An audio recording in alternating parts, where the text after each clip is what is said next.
इस बांसुरी को देख रहे हैं आप? इसकी मधुर धुन सुनकर हर कोई मुग्ध हो जाता है, परंतु इसकी उस पीड़ा को कोई नहीं समझ सकता जो इसने बांस से बांसुरी बनने में पाई है।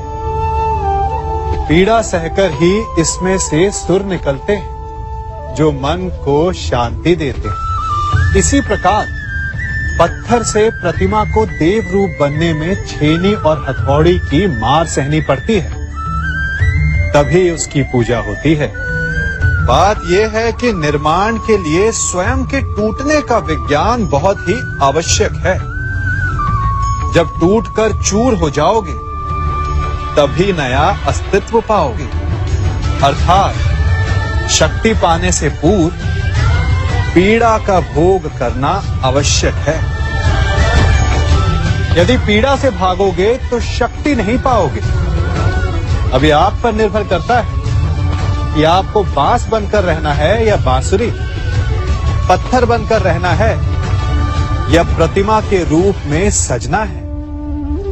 ये निर्णय आपका है। युवा अवस्था भी हमारे जीवन का कितना सुंदर काल होता है ना। बाहु में बल, मन में कुछ बड़ा कर जाने की चाह, आंखों में भविष्य के सुंदर और कोमल सपने। और इसी अवस्था में मनुष्य के भीतर पनपता है प्रेम। किसी को देखकर उस पर मन मोहित हो जाता है और फिर मनुष्य अपना सब कुछ उस पर न्यौछावर कर देना चाहता है। फिर प्रेम की परिणति होती है विवाह में। क्यों? सबको अपने खट्टे मीठे संस्मरण स्मरण हुआ है ना। परंतु यहीं से अधिकतर माता पिता और संतान के मध्य विचारों का विरोध प्रारंभ हो जाता है। संतान को लगता है कि उसका चुना जीवन साथी ही उसके लिए उपयुक्त है, और माता पिता को लगता है कि संतान अनजाने में भूल कर रही है। संतान का तर्क होता है कि उसे विवाह किससे करना है, ये उसका अधिकार है, और माता पिता का तर्क ये होता है कि अब भी जीवन साथी चुनने की समझ संतान में है ही नहीं। तो इस अवरोध को काटा कैसे जाए, उचित निर्णय कैसे लिया जाए? इसका एक ही मार्ग है, अपने उत्तरदायित्व का भान और अपनों से बड़ों के मापदंडों का भान।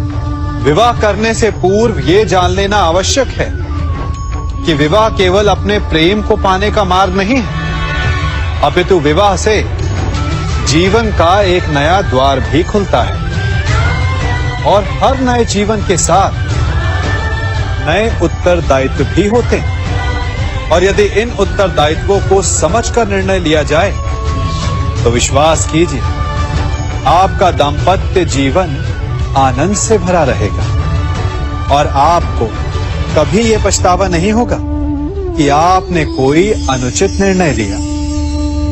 कभी हमें लगता है कि हमारे अपने, हमारे हितैषी, हमारे माता पिता को हमारे मन की बात ही नहीं समझ आ रही, जैसे उन्हें हमारे हर कार्य में, हर निर्णय में खोट दिखाई दे रहा हो। और ऐसे में हम कर बैठते हैं विद्रोह। ऐसी अवस्था में हमें वही अच्छा लगने लगता है जो हमारी मन की बातों का समर्थन करे। हम उसे ही अपना हितैषी समझ लेते हैं। परंतु जो आपसे मीठी बातें कर रहा हो वो आपका हितैषी है, ये आवश्यक नहीं। कुछ विषैले फूल बड़े सुंदर दिखते हैं, कुछ विषैले फल असाधारण रूप से बड़े स्वादिष्ट होते हैं, और ये भी आवश्यक नहीं कि हमारे रोगों का निदान करने वाली औषधि सदा मीठी हो। इसलिए विष और औषधि में अंतर को परखने का प्रयास करें।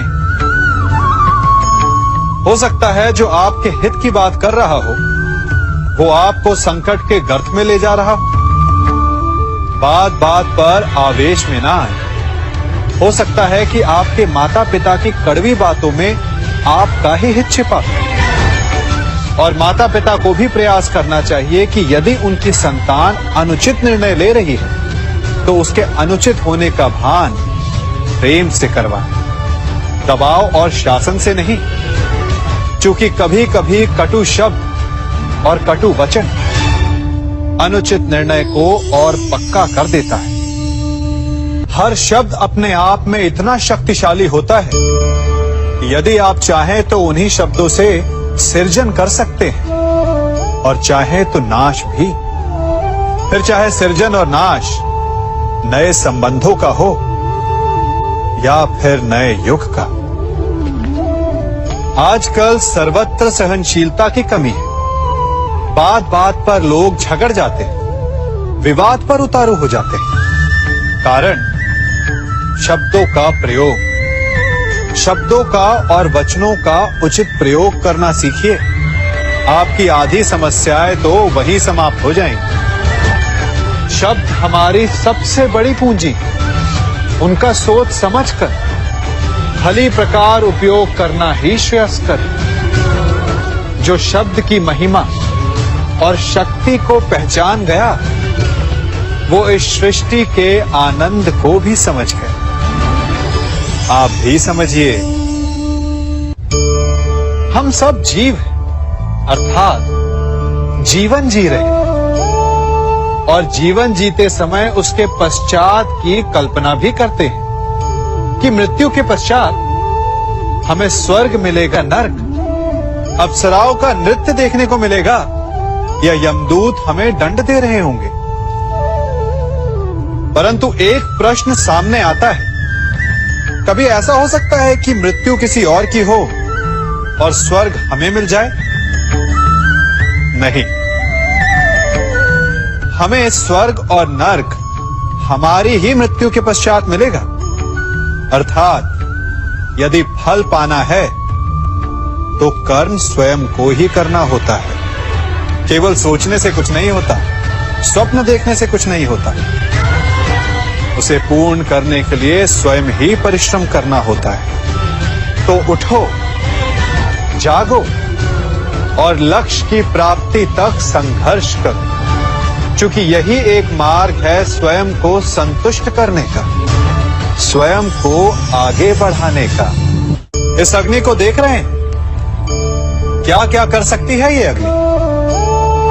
प्रकाश दे सकती है, भोजन पका सकती है और चाहे तो हमें जलाकर भस्म भी कर सकती है। ये जल हमारी प्यास बुझा सकता है या हमें डुबोकर मार भी सकता है। तो क्या ये इच्छा इस जल की है कि ये हमारी प्यास बुझाएगा या हमें डुबाकर मार देगा? या ये इच्छा इस अग्नि की है जो हमें प्रकाश देगी, जो हमें भोजन देगी या हमें जलाकर भस्म कर देगी? नहीं, जल का गुण है बहना, अग्नि का गुण है जलना। अब ये हमारी इच्छा पर निर्भर करता है कि हम इसका प्रयोग कैसे करते हैं। इसी जल और अग्नि की भांति ही संसार की हर वस्तु, संसार के लोग भी होते हैं और ये हम पर निर्भर करता है कि हम उनमें से किसे मित्र बनाते हैं और किन्हें शत्रु। शक्ति है पर निर्भर हम पर करता है कि उसे हम अपना उत्तरदायित्व बनाते हैं या अहंकार। धन है परंतु निर्भर हम पर करता है कि उसे विकास के मार्ग पर लगाते हैं या व्यसन के मार्ग पर। ईश्वर ने आपको केवल जीवन दिया है, परंतु ये आप पर निर्भर करता है कि आप उसे आदर्श जीवन बनाना चाहते हैं या अभिशापित। अपने परिणामों का उत्तरदायी हमारे चयन होते हैं। इसलिए आवश्यक है कि अपने चयन को, अपनी भावनाओं को उचित रखें।